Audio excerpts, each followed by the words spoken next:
What if writing wasn't just storytelling, but a form of magic?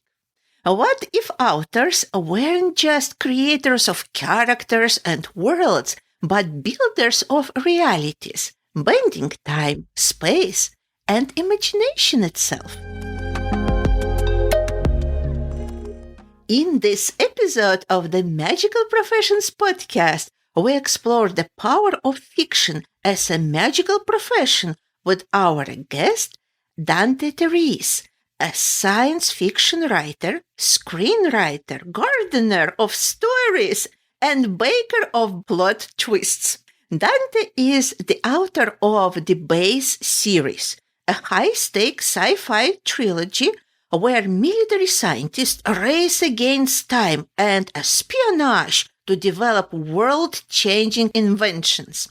Join us as we dive into the magical craft of world building, character alchemy, and writing as both spell and mirror. Can fiction predict the future? Can characters outgrow their creators? Is there something otherworldly in the act of writing itself? Let's explore it.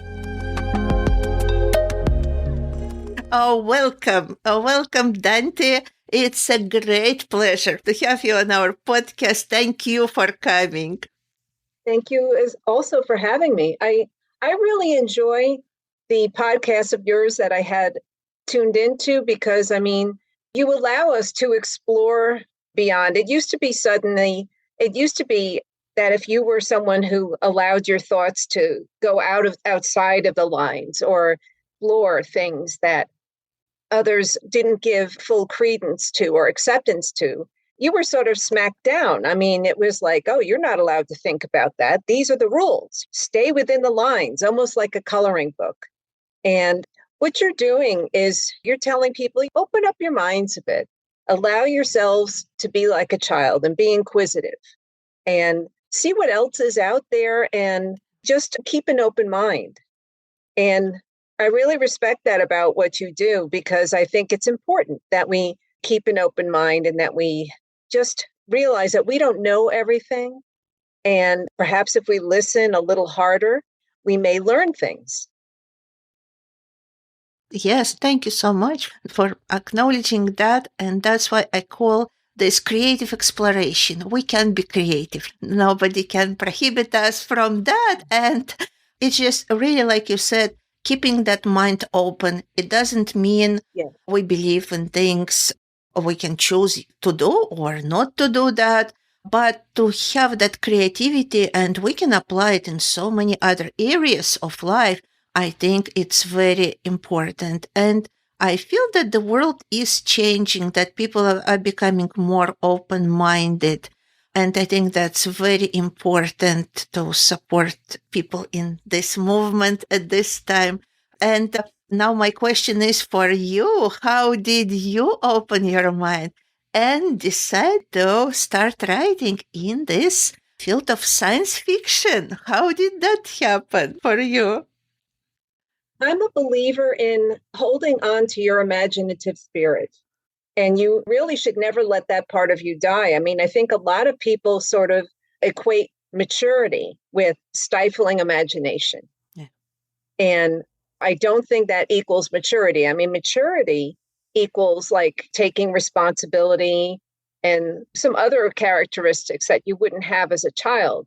But imagination is something that you should keep with you always. And you should just always explore creative endeavors and stuff like that.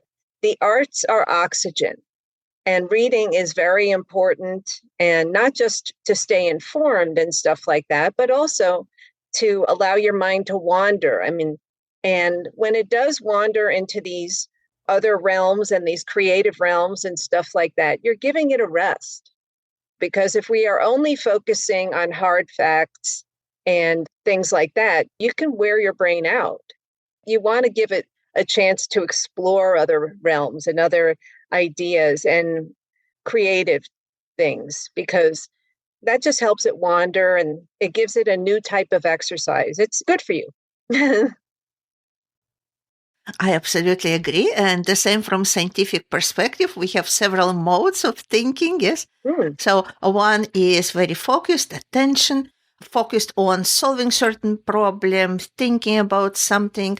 And another is that relaxed mode when we let our mind wander, and many beautiful things were created during those moments. And we know, I think, in Thomas Edison, use some of those techniques of letting his mind wander. Salvador Dali, Yes. he was kind of falling asleep, but not totally. And he had his keys in his hands. And at that moment, keys would start dropping, and he would start then trying to remember what happened during that time when he was getting from this active state into that state of relaxation and sleep. And he was thinking about his new paintings. I absolutely agree with you that that is an essential part. And for some reason, we have this feeling that we should not do it. We're adults, we're serious people, we're scientists. I'm a scientist. So you should not do it. But actually, it's not true. We wouldn't have this amazing invention like we had from Einstein's, yes, relativity theory, if people wouldn't let themselves to wonder and be in that state of imagination and thinking about things that are beyond what we know. We wouldn't discover them at all. Right. No, it's important. And I give a lot of credence to that.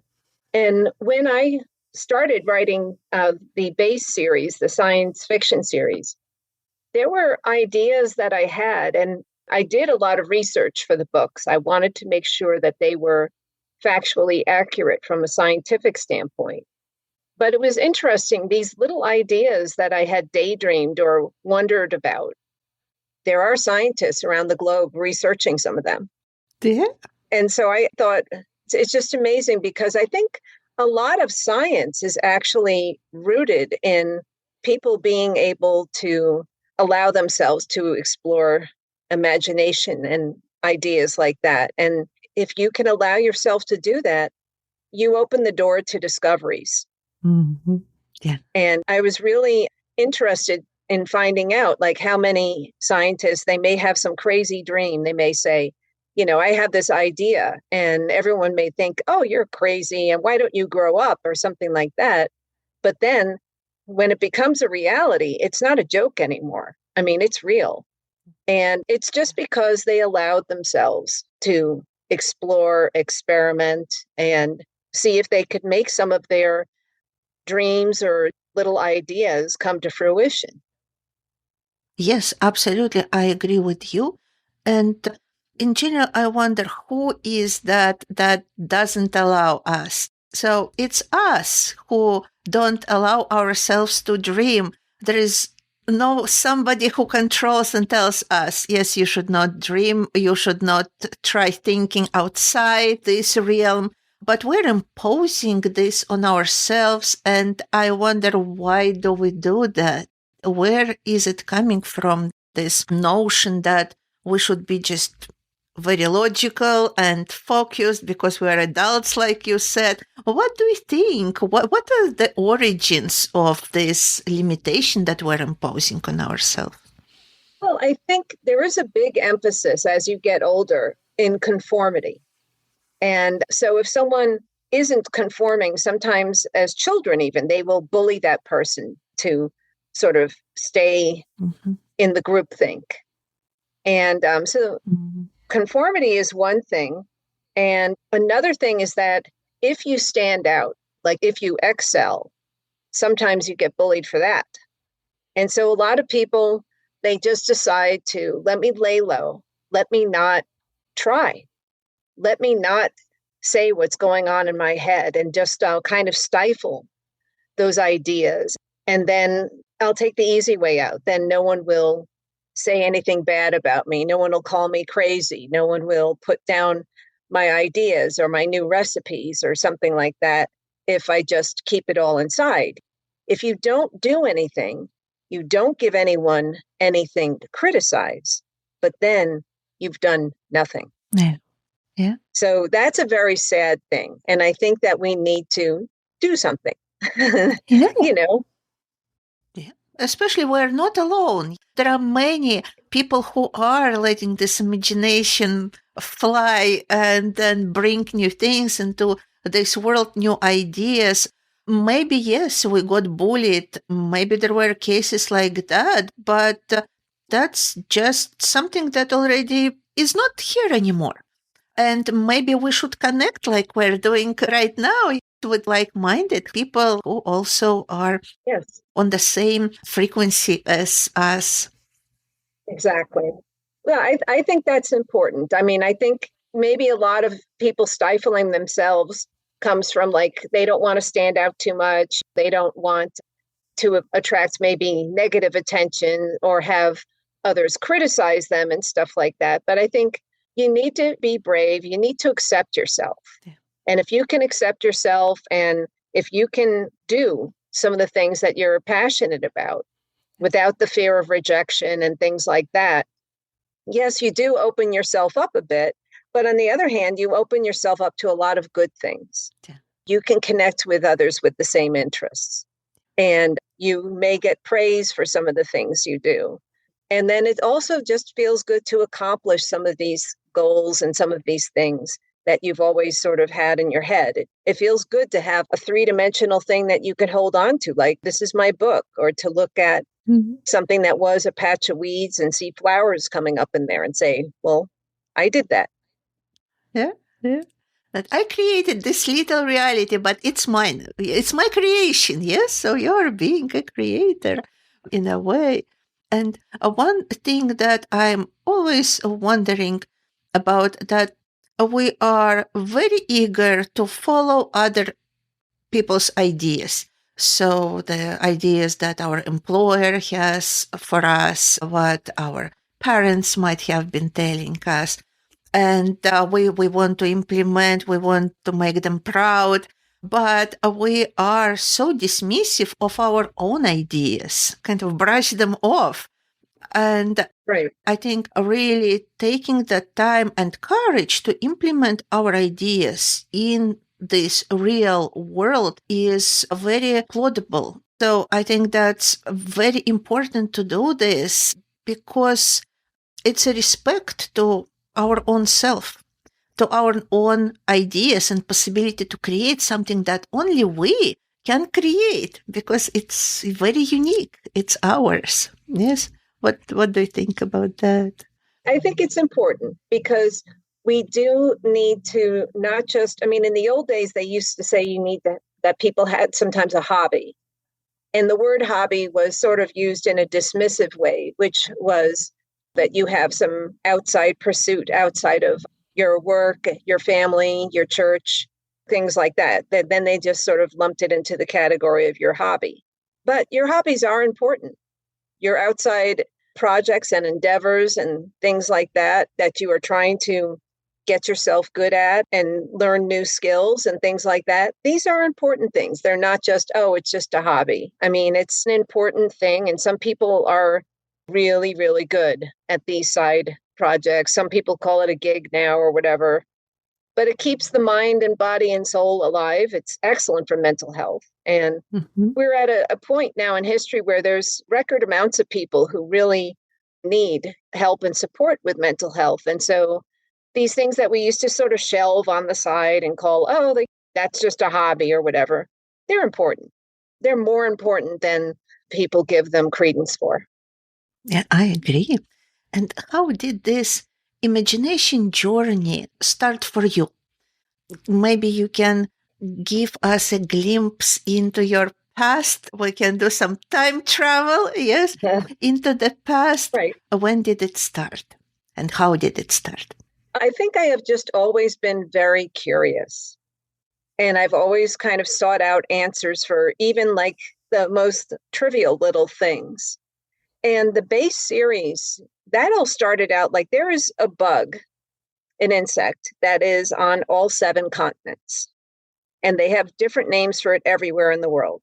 It is the bug that, and I think I'll show you I may be able to show you a picture from inside the book here. Mm-hmm. These are my drawings of it, if you can see. Yes, I can see. Some people call that a potato bug. Okay. Some people call that a berry bug.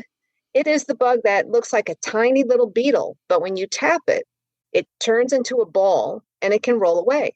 And so there's so many names for this: a pill bug, a potato bug, a beetle bug. Generally, it's found by damp things, like maybe a pile of wet leaves or under or almost near a slate or something like that.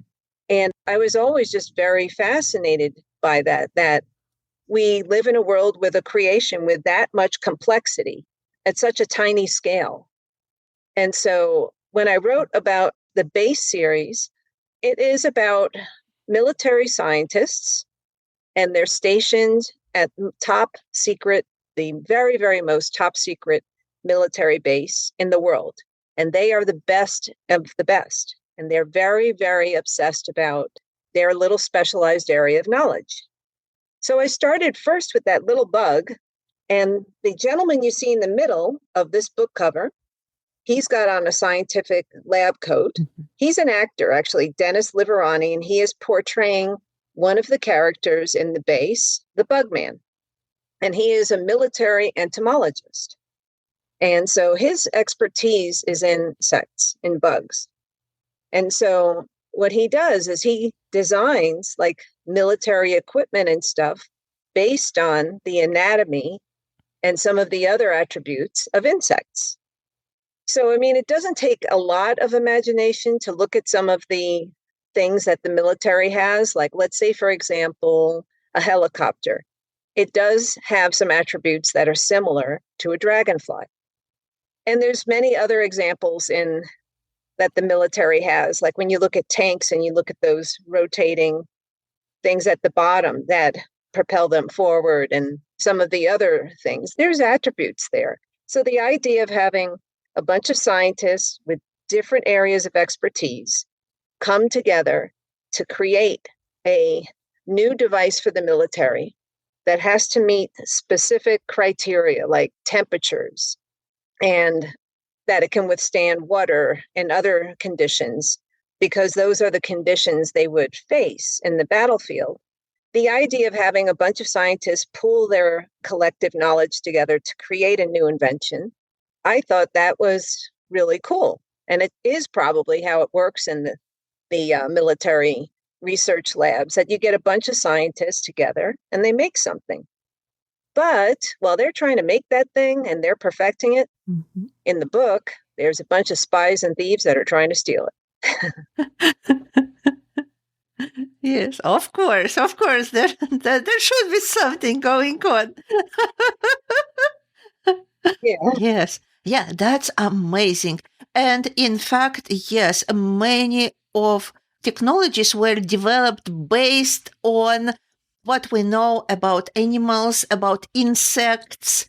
It's the whole area. And actually, it fascinated me for a long time. I remember I was getting books that were describing those translations from animals and insects into the technologies. So you're absolutely on the right path with that.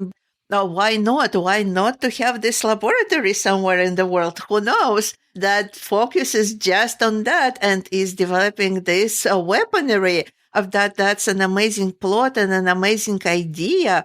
And what I was thinking about when you just started talking about your book and that you did your research and then you saw that actually things like this exist, I remembered what I've heard from one of the sci-fi writers. I cannot tell which one was that exactly, but he said that we cannot come up with anything that hasn't existed yet. So any ideas that we have, actually any ideas, even the craziest ideas, yes, they are about something that exists.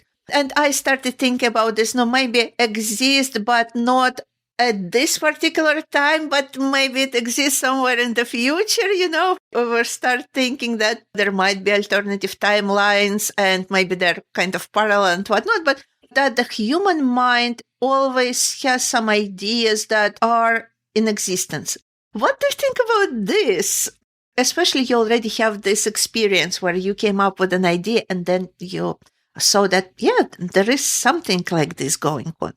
Well, I think with the advent of the internet, which is now very old news, but with the advent of the internet, I mean, you can do the type of in-depth research easier. Mm-hmm. And then you can find out, yes, there is a group in Australia. They have a lab there and they're researching insects.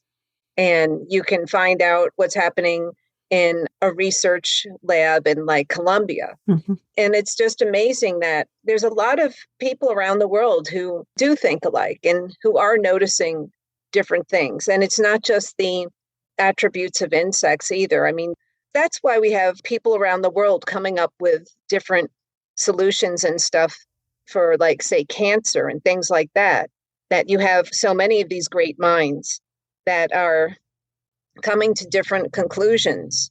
And then, thankfully, through this faster global communication, they can interact with each other and they can trade ideas with each other and make advancements happen faster.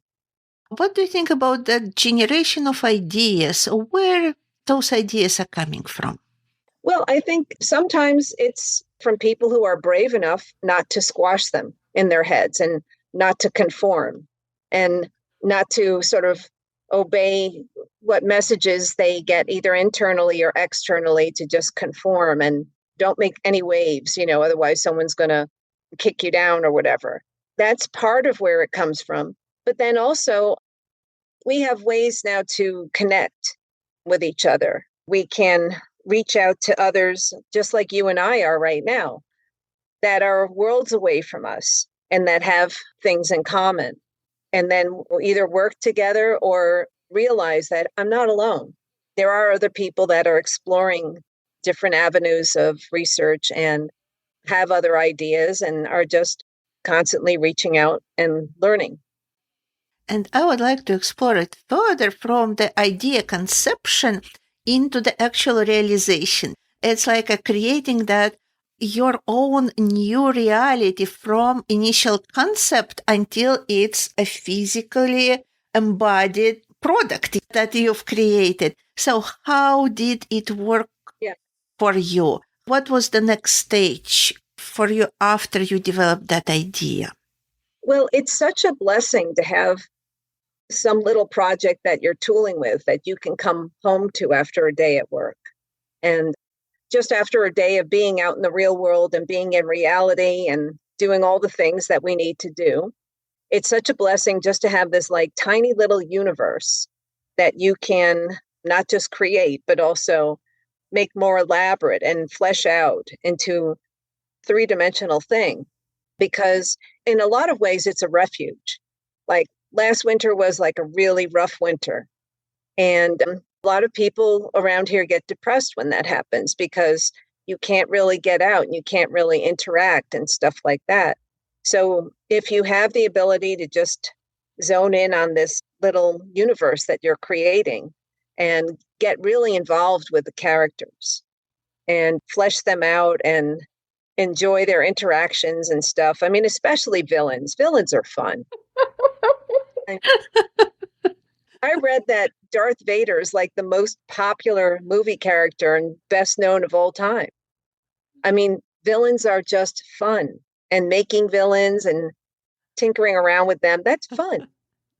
And you don't care that it's been 2 degrees all week. You get to go home to your own personal Darth Vader and tinker with them. Yes. What state are you in? You are saying that it's been cold and last winter and 2 degrees as well. Well, for a long time, I was in South Dakota, and that has some pretty intense winters. Now I'm in Pennsylvania. Okay.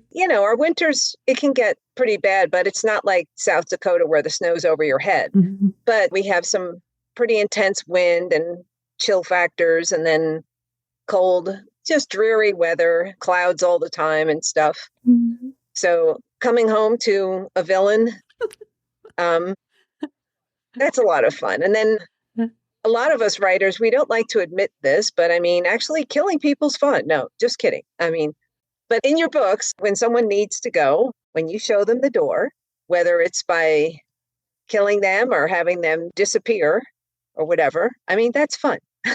Yeah, that's interesting. I'm sure that we would like to make some people disappear for real, but in the rules and norms and conventions of normal society, you can't just like hit your backspace button and get rid of someone. That doesn't work. But when you have someone in the book that you have really cultivated and made into like a real snarky person that nobody wants to like or whatever, it is occasionally fun to eliminate them. Yeah, it looks like a certain form of psychotherapy, I think, because this is what you do. In some psychotherapy, you kill people and damage them, and just let yourself really imagine that. So you're doing it through books in a way. Yeah, it's fun because you get to do it legally. I mean, yes. There is no body that you have to hide or dispose of in the middle of the night or anything like that. Yeah. And that brings me to actually another really interesting topic that just happened recently. I am filming a movie trailer for my book series because I'm going forward with the goal of taking my book series and making it into like a streaming or film type series. So we've done a number of scenes around the area. We've done all our indoor scenes in the winter. And this Sunday, I'm going to be shooting an outdoor scene. And that scene is a real live search party. There are search parties around the country. And I found a search party. They're excellent people. They really care deeply about what they do. And went to different locations to how to scout it from the point of like, can we park the vehicles here? Will that ground support it? If that ground is wet, will the vehicle sink? Or can we fit everyone over here? And technical things like that. But there was one area, they had some really intense stories. The first one, we went to one area that I called the boneyard because it is full of bones. Like if I had been a rookie and gone to this situation, I would have really been scared. I would have been calling the police right away. I found one. But the gentleman who is the co-founder of this group, he is very, very good at anatomy of not just humans, but of animals. And he was able to differentiate these skeletons that we found and say that's a deer skeleton based on like the base vertebrae. And so having him around was just really excellent because you're not going to panic or be traumatized like, oh my God, there's all these bones around here. Apparently there's something there that the deer mistakenly ingest and it kills them. And that's why there's all these skeletons there. So we moved on to a different location. But when we were in the car, the woman who's really fascinating, her name is Marcia Black, and she has founded this group with her husband. And they've done many, many searches. She had the intuition and just the nagging suspicion that there was a man in this one particular site, and the police had searched it like 3 times. And she kept calling and kept saying, can we have one more search? She just felt it deep in her core. And she was not a blood relative of this person. Sometimes relatives can feel, they say that twins can feel like if their twin has an injury or something, that they have that intuition that's born into them. But she had no blood relation to this person. And she said, I know he's there. I can feel it. And so she persuaded the police to come out there one more time and to bring the cadaver dog again. And the police got out. They let the dog out, and the dog went straight to this spot and would not leave. And when they investigated and they excavated that one spot, they found him. That is unbelievable. And again, how it's important to trust your own intuition. They really inspired me. I see some of their posts on the internet and stuff, and they are very vocal about not giving up on people. Mm. Even though, I mean, a case has been for 15 or 10 years, or sometimes even 20 years, they won't give up. And so when I was putting the video images together, I wanted to have the first scene. It's ironic. The last scene that we're filming is going to be the first scene in the trailer, is with the search party. I sort of wanted to come up with a song that was along their mindset that they're not going to give up. Mm-hmm. And then there's other characters in the book when the villains take something. Mm-hmm. The base commander and the people at the military are like, oh no, we're not going to give up. We're not going to give up this fight. We're going to persevere. Mm-hmm. And there's a lot of tenacity in the good guys. But there's also in the villains. The villains are going to keep working hard to get something, even if they have no right to it whatsoever. Mm-hmm. But the search party made such an impression on me. They do a lot of posts on the internet, and they're constantly looking for people. Mm. When they go to these remote areas, I mean, like that boneyard and stuff like that, they are very persistent. They are not going to give up. And so the song I wrote, which will be in the background for their sequence, it's almost like a military chant, and the people are chanting, "We're not going to give up." Such a beautiful message. And now it transcends through all your book. And now all the movies that we're not going to give up, especially through the movie. Yeah, we have been recording it. And I think we got 4 of us together in the recording studio. And we were just chanting that we're not going to give up. And it sounded nice and everything when we played it back.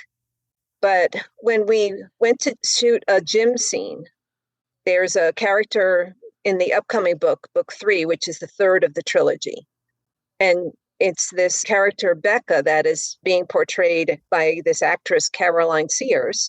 When we filmed the scene in the gym, we wanted everyone to sort of move along to the music. So we played what we had. And there was about 12 actors in the gym, and they were all chanting along with it. And the gym was not your typical gym. It had been a warehouse. And it had really high walls, floor to ceiling brick walls, and just a lot of surfaces for that sound to bounce off of. And it sounded like 100 people were chanting. It was incredible. So I said to the sound and video engineer, this gentleman out here, Antonio Ford, who runs the Ford Music Center, I said to him, "Are you recording that?" I mean, all of us were just like, wow, that sounds huge. And so he was able to also record the audio there. Even though we were just playing it for people to sort of step in time to. And then we added that to the recording we have, and it does sound like, if you were to have like military chanting and stuff, it does sound like 100 people. That is amazing. And it really shakes you, but I think it's a good anthem for anybody. We can be struggling, we can be going through rough times or whatever, but just have that chant in your head, like, we're not going to give up. Mm-hmm. Just like that lady who, from the search party, like, she never gave up on that guy. Mm-hmm. And she told me, she said, I was a pest. Mm-hmm. I was one of the people that the police really liked to hate because I was calling them once a week and I was saying, hey, can we go out there again and look for him? That was the last known sighting. And I really kind of feel that he's there. And she was very persistent, but her persistence paid off. They found him and they gave his family closure. Yeah. And she didn't give up. And so we're not going to give up. Yeah. Yeah. And I think it goes through what you do. Because you were writing the book, you didn't give up, you finished already 2 books, now you are writing the 3rd one, also publishing, not everyone goes through that process. Now you're filming. That's a completely already different stage and process, and you're doing it and going through it. And not only that, you're writing music for your own movie, which is absolutely amazing. So definitely you're exemplifying this chant of not giving up. Yeah, we're not going to give up. The filming has just been so incredible. I'm on the other side of the camera. I'm not in front of it. When you write a book, and I'm assuming you know this because you're a very creative person, And I've, delved into some of your podcasts and stuff. I know you have a creative spirit. But when you actually see the thing that you have created in front of you, also when you see other people portraying it, and then you realize it's almost like you're having a collective hallucination. Like everyone can see this thing that I could only see in my head. Like everyone's having the same dream now. Yeah. So that's just, I can't even really put it into words, what that feels like, just to see all these people, get together and do something. You're like, wow, that's awesome. Yeah. So now it's not only your reality, it's a shared reality that actually is right there in front of you, in front of people, and will be in front of many people. So they will be able to interact with the reality that you've created, almost in real life. Yeah, it will be something that others can see and hear and experience, when was something that was just this thing I came home to and started typing on a really cold and miserable day. Yes, that's so interesting. But without you coming and typing it on that miserable day, you wouldn't be at the stage where you already start seeing it to unravel in this in our world, in our dimension. Yes, that we can experience it. That's absolutely amazing. Thank you. How did this idea of bringing your world from the book into the space that people can experience it and visually and auditory, how did this idea come to you? How did it develop? I had been on a few podcasts, and after the podcast is over, the broadcast is over, sometimes the host will turn off the microphone and then they'll say, I have a few suggestions for you, or else they'll tell you, I need you to email me this and that so I can put it at the end of the broadcast and such. But I had a couple of the podcast people say to me, this would translate very well to film or a streaming series, and you should start doing the work of that. That really pushed me in that direction. Yeah. I sort of thought that if other people could see what I was seeing in my head and as a three-dimensional visual thing, that, I should take the leap of faith. And then also the actors and the owners of places that I have been to and stuff like that, they would all get something out of it. They would be able to show people, look, this is me acting, or this is our restaurant and things like that. Because, restaurant owners, they tend to think of their place, they're cooks, they tend to think of their place as just a place for food. But they can also now think of their place as during the slow months in the winter, we can film in here. Yeah. It opens up a lot of doors. And the area that I'm in Pennsylvania it's part of what we call the Rust Belt here, where the factories and industries used to be, and those factories are long gone. And so basically there's parts of it that a lot of people really kind of wouldn't want to live in, but they have become sort of art colonies. That's where you find us crazy writers, and you find the actors and the painters and the musicians and stuff. It's an art colony.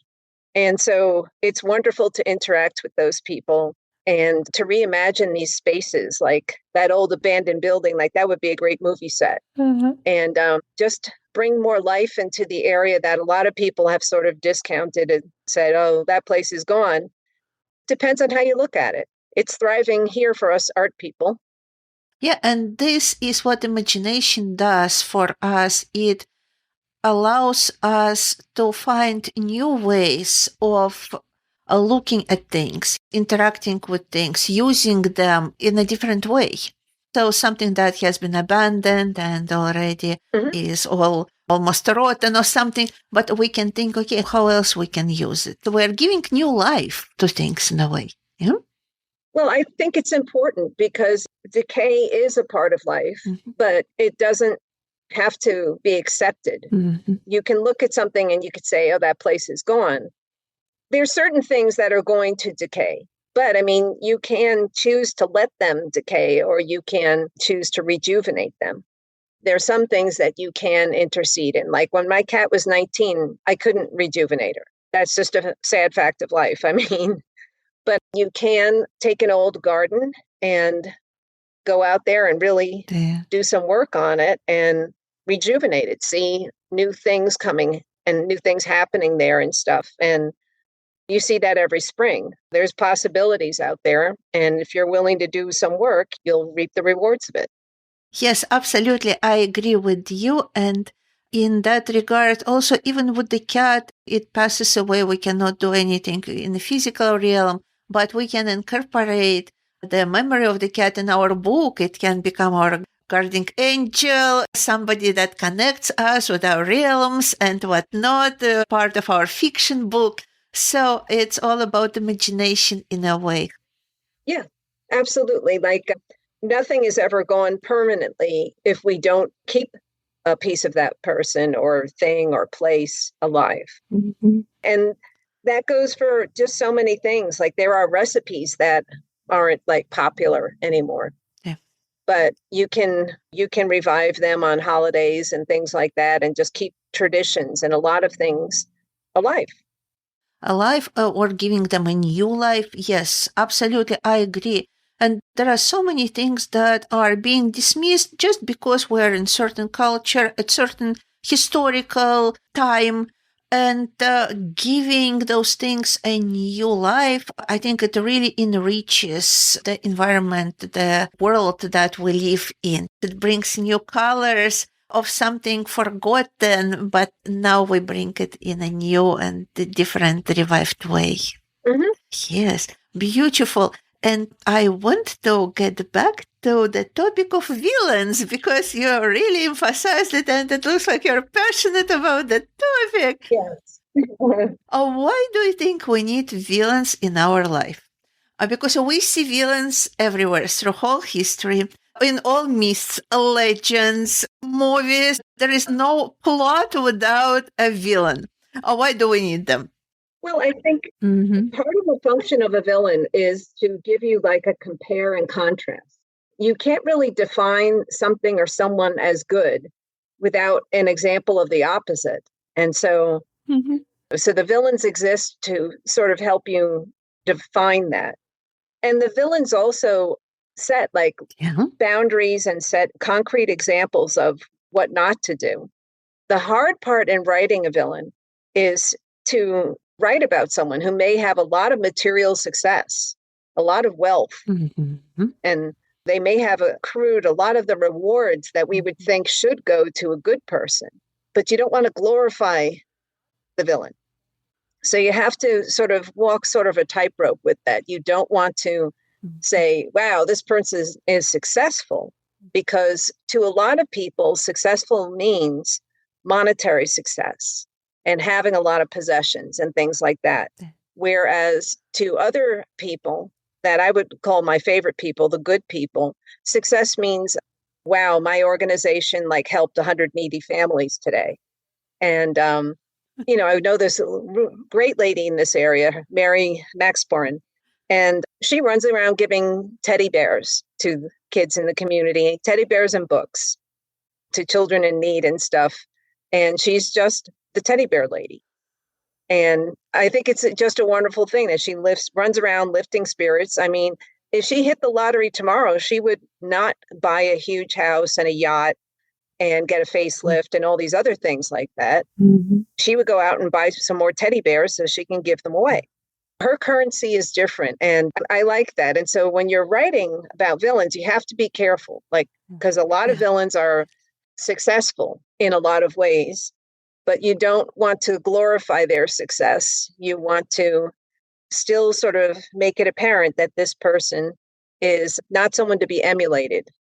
Yes, that's true, because we had so many examples when serial killers were glorified, and then there were people following and also wanted to have this fame and glory and whatnot. Yeah. And doing this outrageous thing. So thank you so much for mentioning that. I've never thought that you really need to keep that line of portraying a villain but not glorifying it very carefully. Well, writers, we have responsibilities. We really do. And anyone who has any sort of implement to a wider audience, I mean, podcasters or anyone, we always have a responsibility to use our communication tools for good. And anyone who has skills and stuff like that, like some of the scientists I talked to and stuff when I was doing my research, like they have tremendous mental capacities, but they're choosing use their mental capacities to try to cure illness, to try to make the world better. We all have some kind of a gift and something that we can bring to the world, but we all have to make a choice. Like, are we going to use our skills to do something positive and to help others? Or are we going to use our skills to do something that is not good? And sometimes the evil path has higher financial returns. But I love my teddy bear lady in my neighborhood. I love to use her as an example. Honestly, I could give her the winning lottery ticket, and the first thing she would do is go to the nearest store and buy teddy bears and hand them out to all the kids. Yes, that is amazing. And I really admire what you said about responsibilities, that writers has responsibilities. And I think that is one of the major responsibilities. It reminded me of a book. It's called A Master and Margarita by Bulgakov.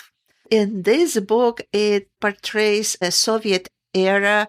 I think it's Moscow, where a villain with his team is coming, and they are there to check how everything is going through so many years of this new era of Soviet Union and whatnot. And what they target society of writers. So that's their target, and they're trying to see what's going on. Are they really writing what is coming from within, or they're just aligning themselves with the Soviet agenda and just trying to get all those goods that they can, all this financial and other benefits through just conforming with the communist agenda and whatnot. It's a devil with his team. And that's interesting that they are targeting specifically writers.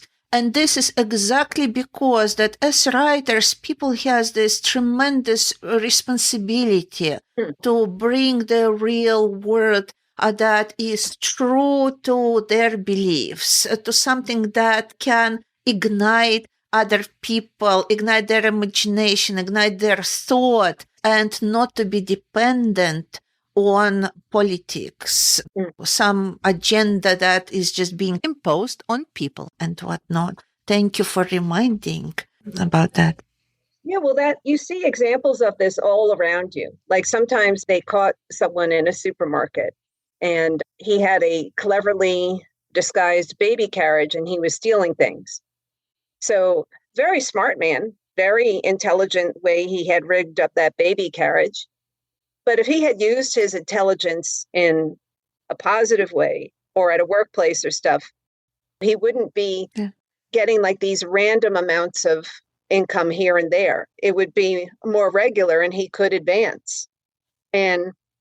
But we also see sometimes in other examples, like once in a while, they'll find out like a politician who, say, for example, did the wrong thing and was very financially rewarded with it over time. Then one day the ceiling just dropped out.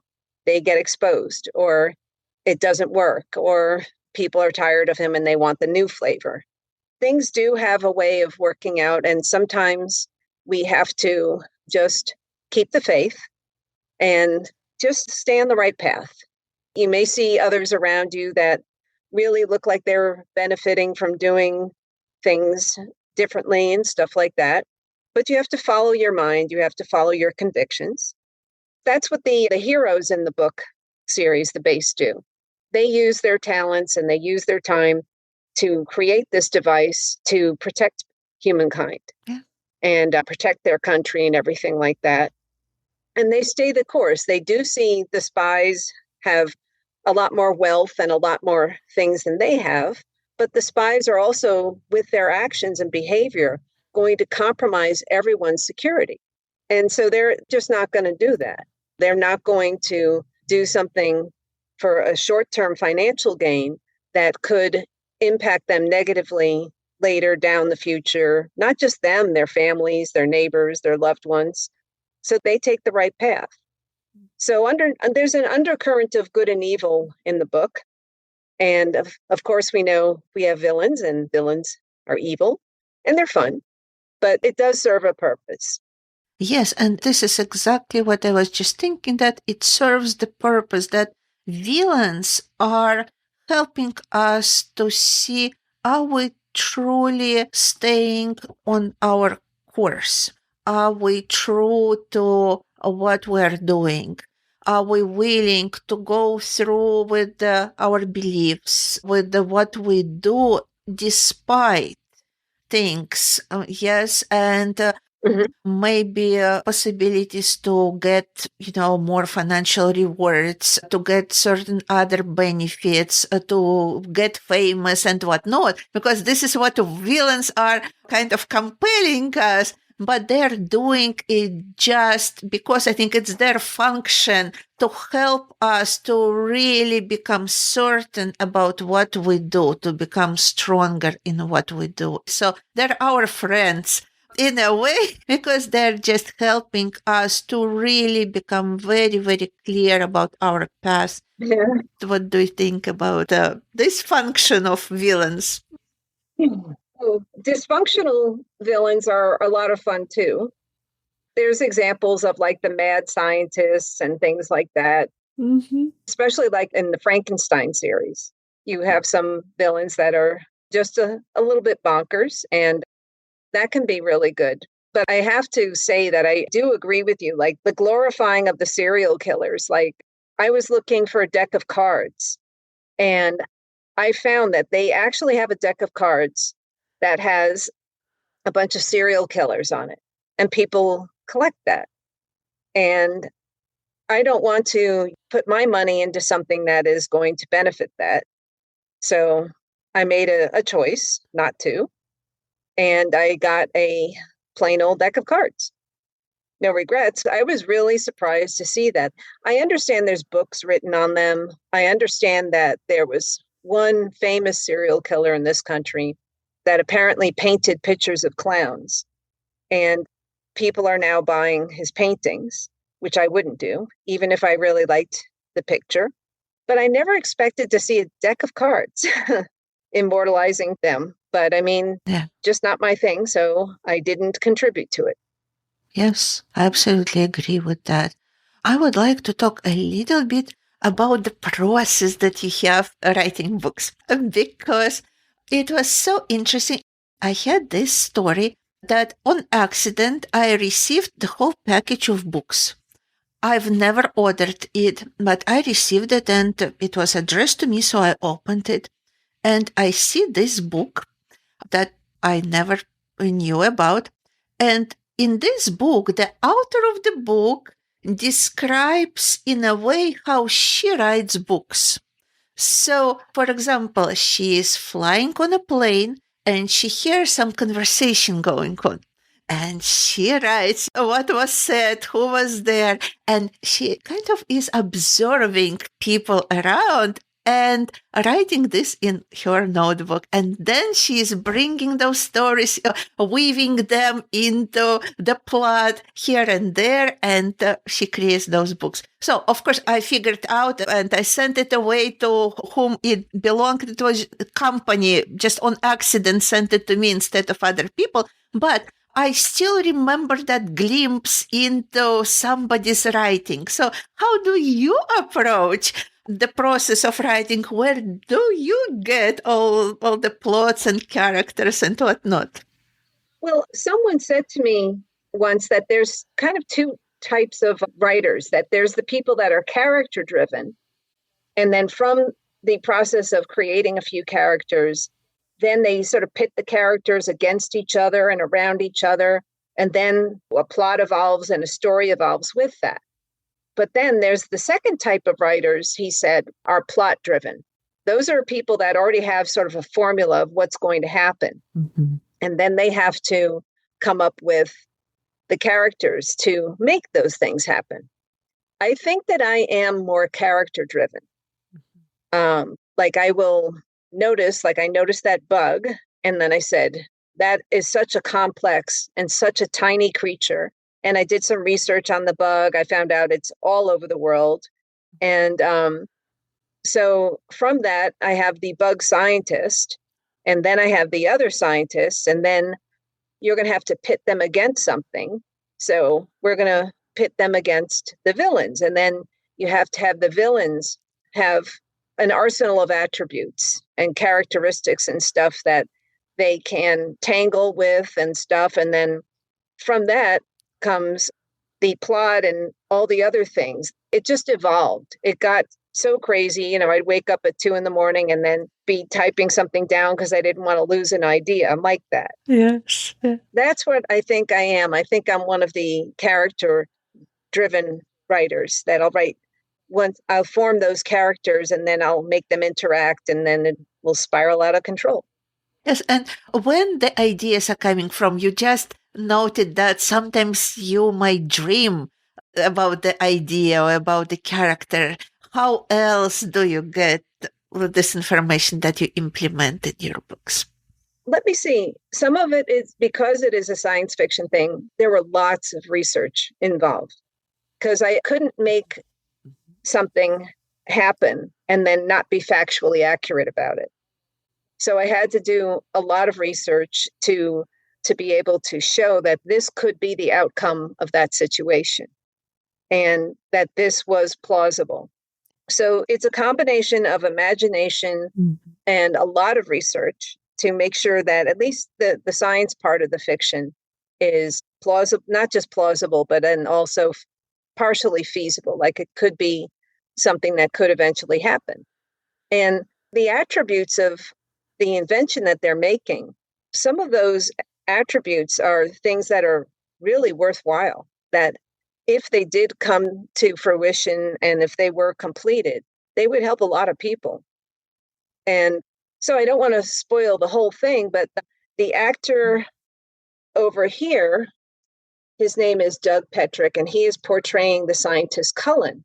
And Cullen works to create artificial cartilage that is synthetic and not biodependent and can also replicate on its own. Now, if that were something that were out there, I mean, granted, this is being used in a military invention, but if this were something that were out there on the free market, it could get rid of the need for knee replacements. You would just get inoculated with some of it, and you wouldn't have to go through a surgery and physical therapy and all of the other things that someone with a knee replacement would have to do. I was encouraged to find out that there are actual research programs right now happening to make artificial cartilage a reality. Okay. And I look forward to seeing it if it happens. Speaking about that, there is a notion that many of science fiction inventions that we had in books, it became a real product, a real thing in the future. What do you think about that? And maybe you can recall some examples if you paid attention to that transferability of the ideas from science fiction into real life. Well, satellites definitely came about through the influences of science fiction writers. And then the whole internet and the idea of satellites also being able to spy on us in some way, that also came about through some dystopian science fiction books, actually.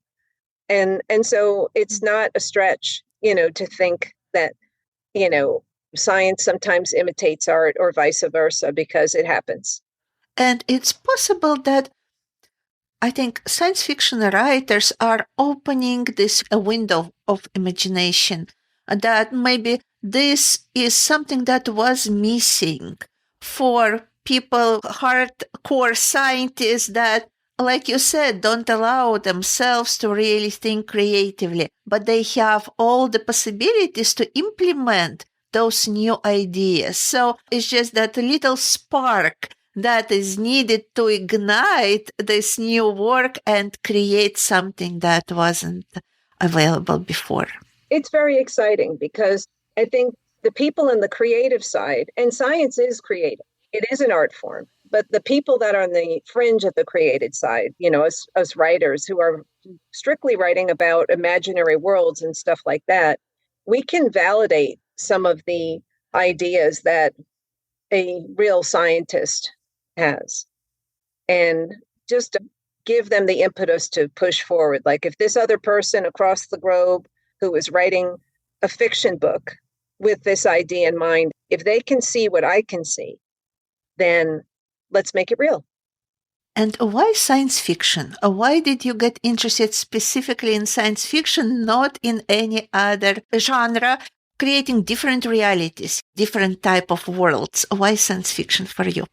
Well, I think others have described my work as science fiction. I would describe it as suspenseful fiction with a side dose of science. Like, think of it as the French fries. That's your science. I mean, the science isn't so hardcore and in depth, and there aren't spaceships and aliens. But these guys, their job is they are military research scientists. But it really is a very roller coaster ride, suspenseful fiction.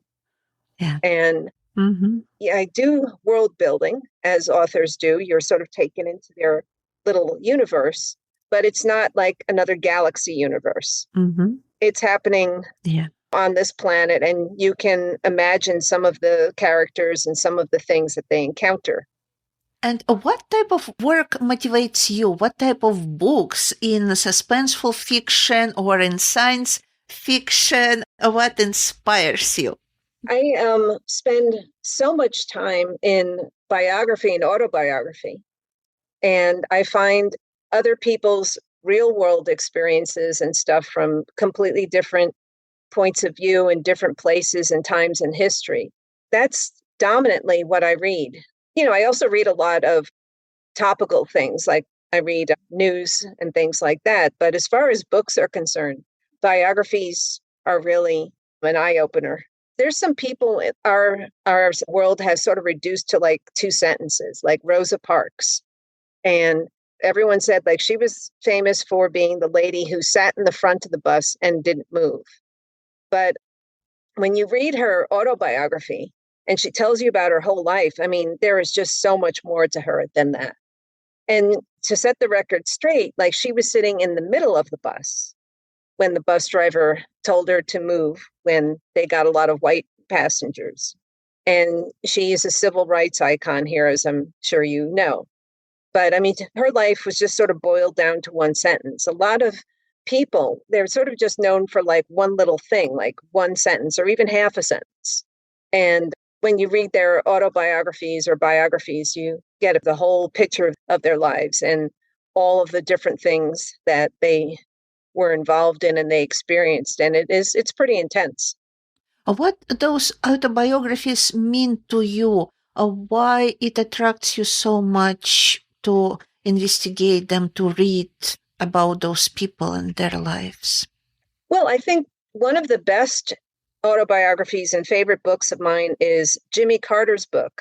And he was the president of the United States. And he started out in a peanut farming family. And the book is called An Hour Before Daylight. The family would have to wake up an hour before daylight, and they would have to get out and start farm work. Farm work is not like office work. You don't get a day off. The cows, the animals, they have to be fed. The plants have to be taken care of. You have to do it no matter what. And so he grew up very, very disciplined. And even on a day where, or part of a day where you think there's nothing to do, that is the day where you have to work twice as hard because the next day you could have too much to do. And they worked before the sun went up and they stopped working after the sun went down. They had really long days doing that. And not a lot of people would have thought that someone who was the president of the United States came from such humble beginnings. Their first home didn't even have plumbing, but he did. And then he went on to do such great things. He started the Carter Foundation. and has helped eradicate many diseases in all over the world. And he was a volunteer with his wife, Rosalind, on Habitat for Humanity, which is known worldwide for building homes for people in need. He had such an amazing life, and you never would have expected like someone from his humble beginnings to experience all the things that he did, but he did. So it inspires you. Yeah. And I agree in that regard. What I found when I was studying, that students who came from farming families who were working on the farms were doing the best in our class. And it is because they had this work ethics. Wow. So if they create a schedule to prepare for exam, there is no question that they will follow through that schedule and they will do all the work and they will be ready.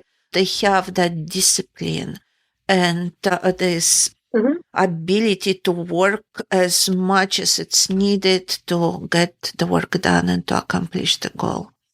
Well, they also have time management skills. Yes. They understand that this has to be completed, and so do these other 10 other things.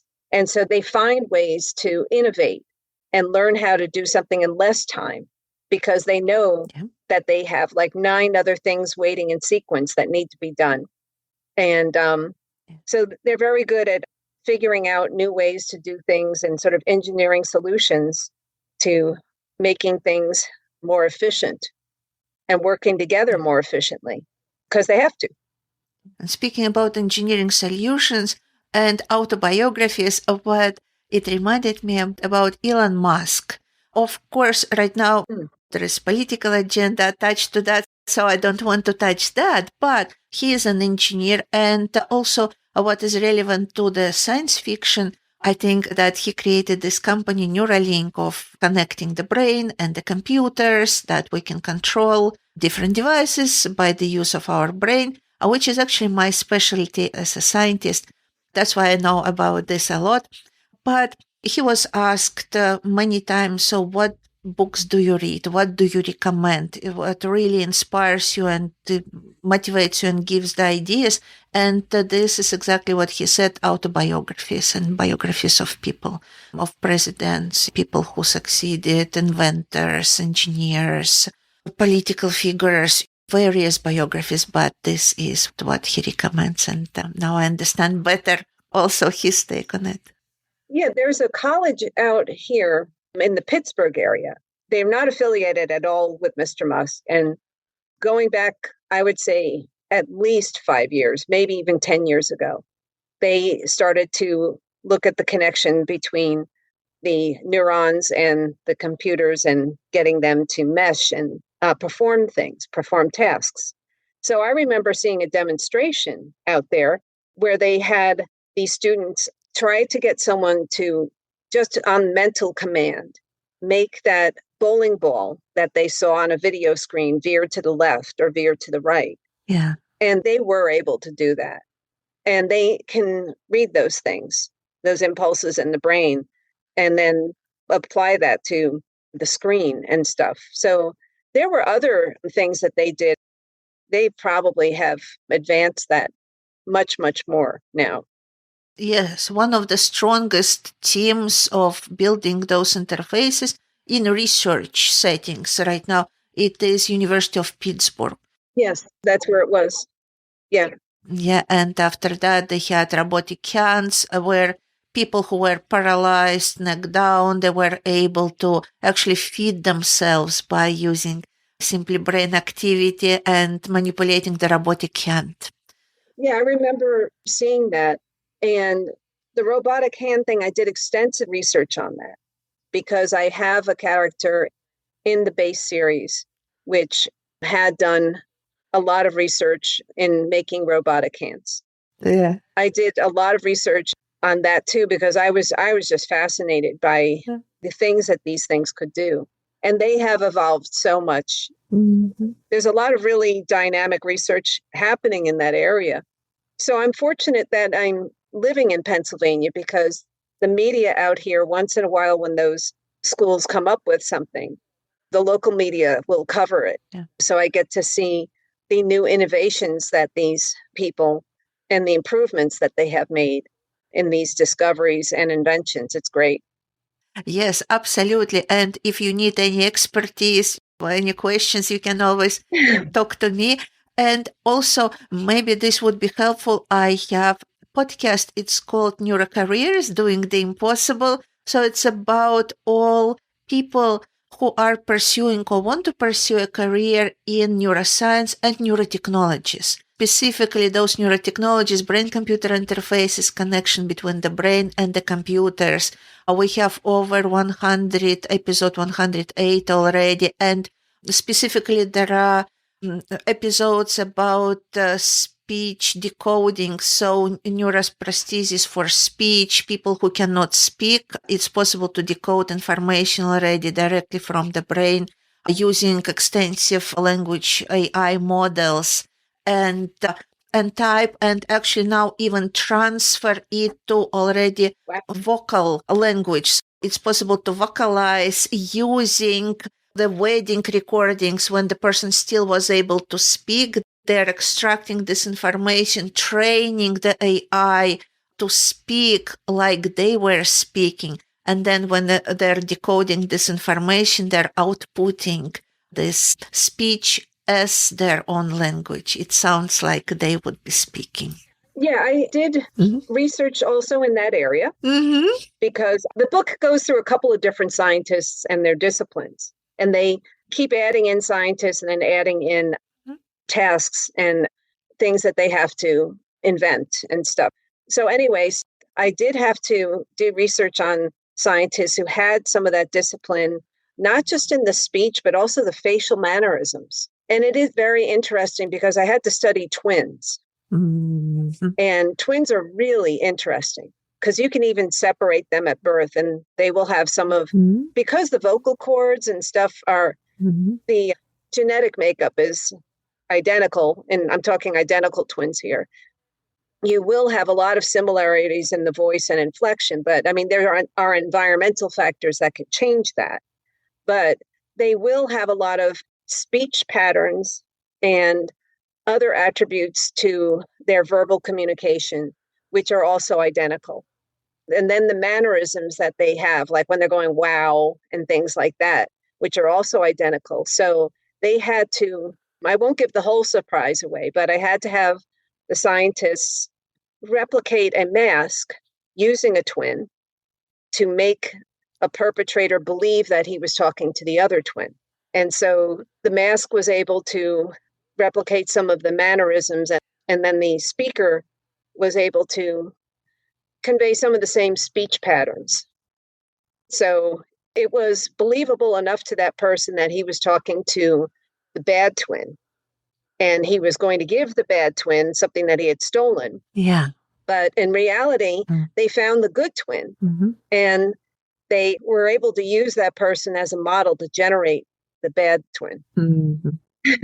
That's amazing. I'm already so curious about your books. I see there are so many twists and plots and innovations of science that are happening right now. So very exciting to read your book and watch a movie when it comes out. That's absolutely amazing. And yes, those things there are happening. We can now decode facial expressions. Yes. And generate synthetic language. And now we have digital twin, but it's actually our own twin. All the processes, everything that's going on in our body, it can be recreated as our digital copy. So there are amazing things, and I'm so glad that you are curious about all this and implementing all this in your books. So.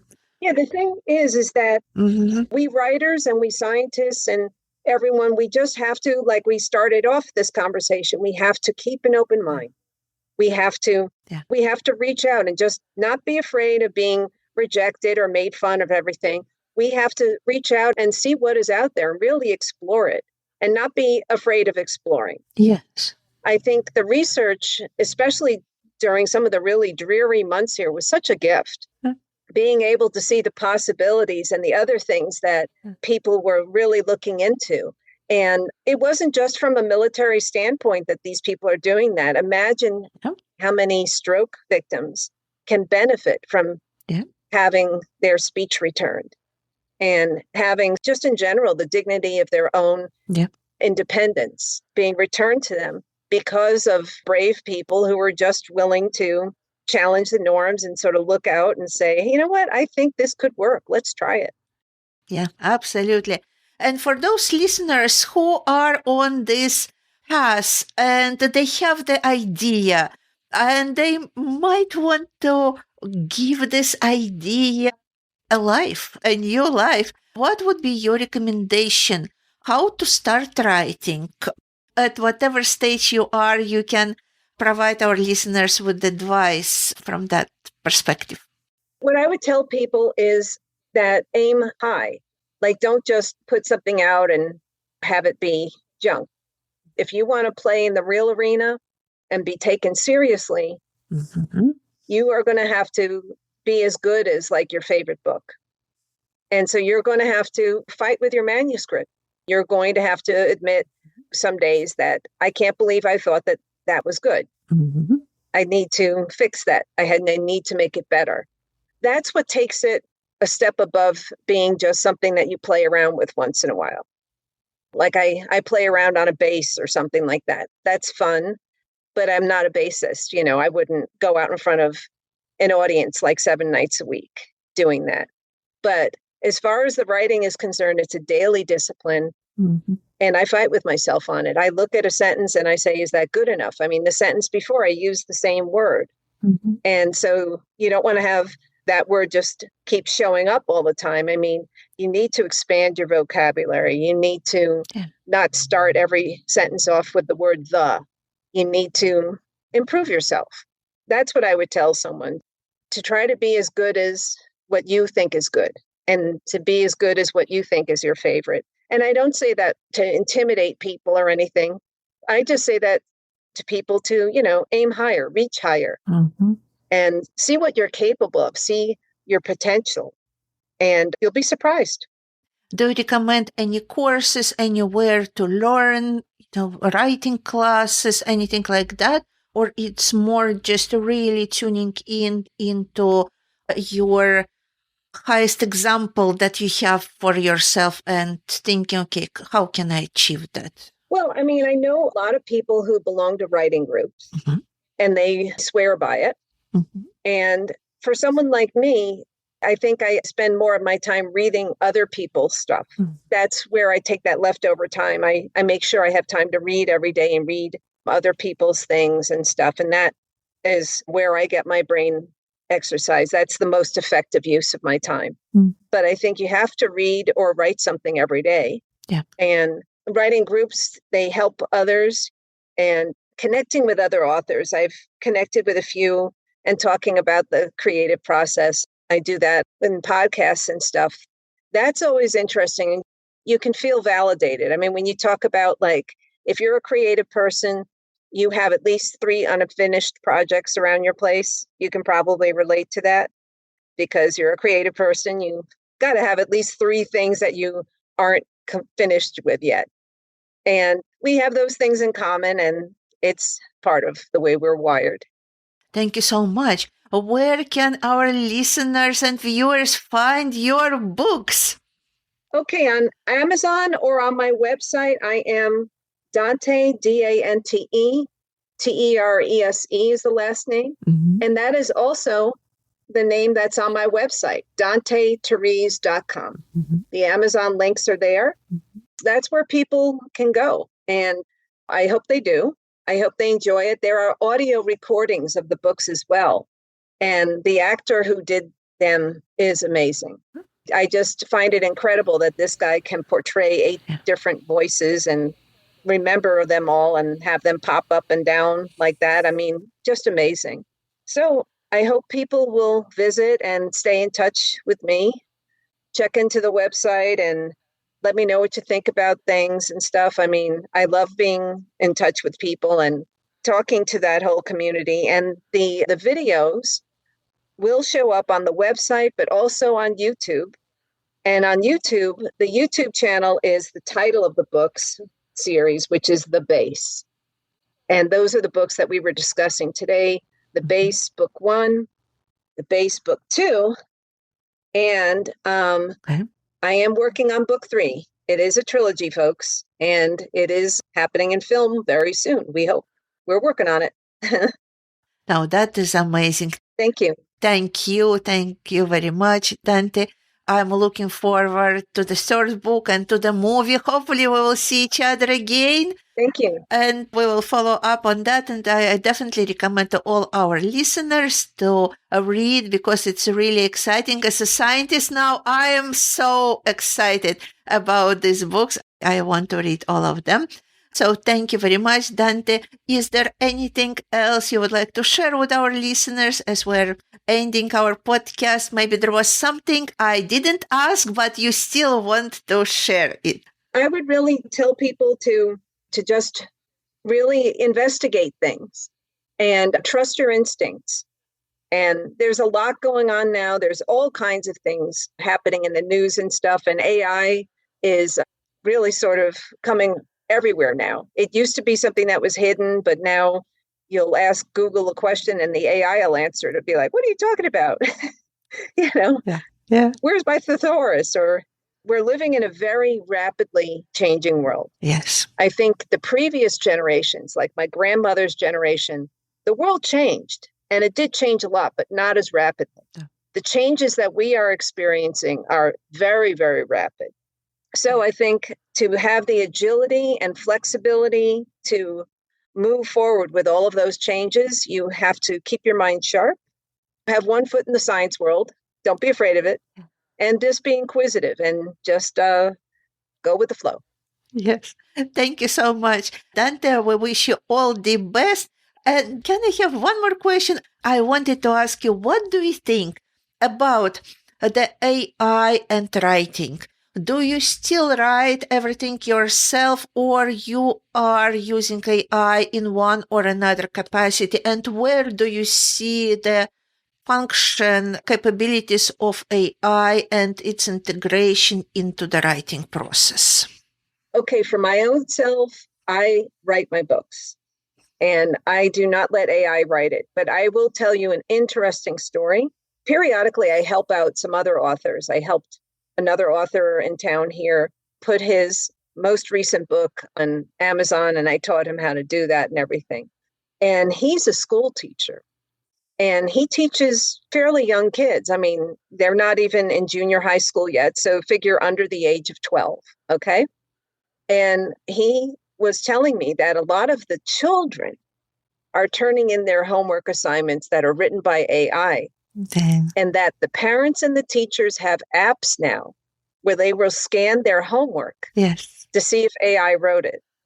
I just found that fascinating. But apparently it's that pervasive now that when the kids turn in their homework, they put it into that scanning first, and then they grade the homework after the ones that were not written by AI. Yeah. I think it is going to change thinking and how people think if they allow that to happen.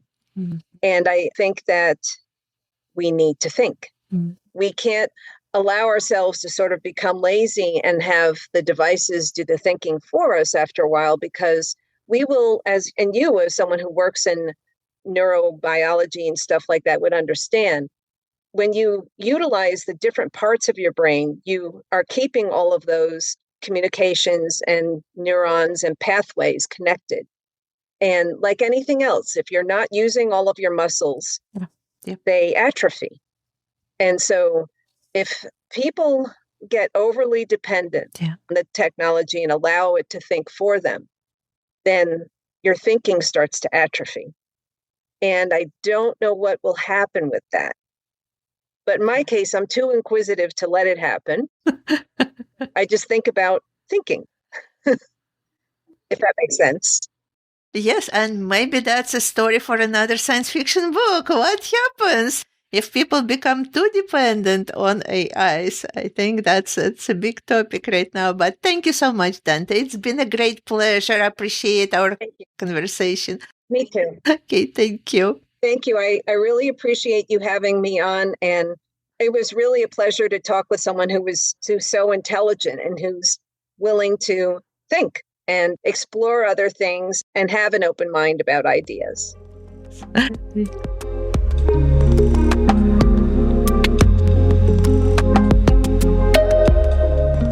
Dear listeners, I hope you found our Magical Professions podcast episode insightful. As we concluded, I'd like to extend a heartfelt invitation to all of you. Your stories, encounters, and knowledge are invaluable to us, and we want you to be a part of this mystical journey. Have you ever had a brush with a magical profession, a strange encounter, or stumbled upon hidden knowledge?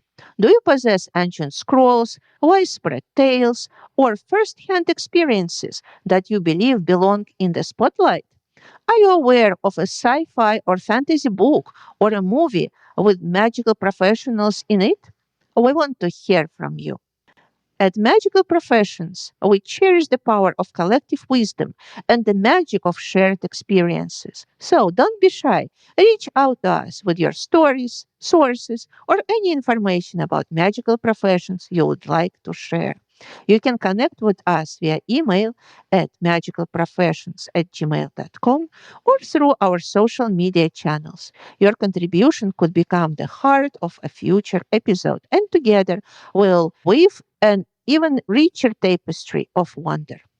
Thank you for joining us on this mystical journey. Remember, the magic is not just in the stories we tell, but in the connections we make. Until next time, keep the magic alive, and may your world be ever more enchanting. I can't wait to hear from you.